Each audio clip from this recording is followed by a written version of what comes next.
The eThekwini Municipality is hosting its second Township and Rural Investment Summit today. Now, this event is being held in Inanda, which remains one of the most dangerous townships in the city. The Zulu King is expected to attend the event. Ahead of this, we're joined by Karinda Jagmohan. Karinda, very good morning to you. Tell us about the importance of the summit.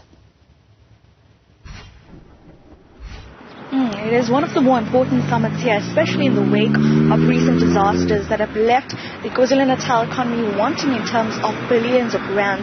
We're currently in Inanda along the M25. The conference is happening just a little ways from where we are now. But my colleague Lungelo Zungu will show you the state of the grounds here in Inanda. This is one of the bigger townships in eThekwini, the only metro municipality of KwaZulu-Natal.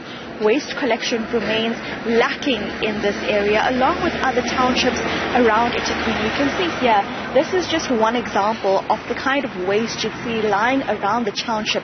Of course, it's a health hazard for the people who live here, who are essentially not living in a dignified manner. And then, of course, a hazard in terms, or a concern in terms of potential investors who may not necessarily want to come and invest in townships like this. So one of the most important parts of this Township and Rural Investment Summit is also to look at ways that the local government, the municipality and the provincial government are trying to increase access to basic services in townships where the poverty, or many people are living along or below the poverty line and are struggling just in terms of accessing jobs. So the summit is also important in terms of gaining the trust of businesses to develop their companies here currently and provide those necessary, much needed job opportunities. Now, like you mentioned, the Zulu King will be providing the keynote address.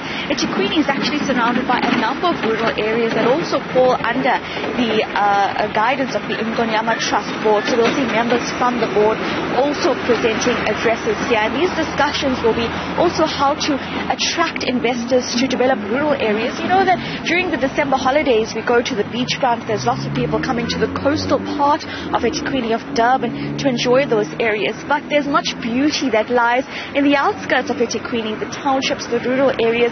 The matter lies now in the provincial government ensuring that these areas can be cleaned up, businesses can come through, beautify these areas, look at the issue of mushrooming of informal settlements and the crisis that it plays in terms of service delivery for the municipality, and then of course what can happen going forward as we try to really uplift not just the township itself for businesses, but the lives of the people who live here. This is a populous area and many people have come here to find jobs that are closer to the city, but ultimately nobody wants to live in an area that you can see waste kind of just lying around. So we're going to see what announcements the municipality will make, if any, in terms of what they will do to ensure that they can increase the attraction for investors here. Meanwhile, this conference will be going on for the rest of the day with several various sessions, multi-stakeholder meetings, just to discuss how much we can attract investors here. Just yesterday, the president had launched 2 private investment projects. These were private companies that were expanding their businesses north and south of Durban, both putting billions of rands into the economy. But of course, here the matter is how can we actually get young entrepreneurs as well from the township and rural areas to develop and sustain their own businesses here. Very well, Karinda Jagmohan. Let's leave it there for now as we continue, of course, to keep a close eye on the developments around the eThekwini Municipality hosting the second Township and Rural Investment Summit today.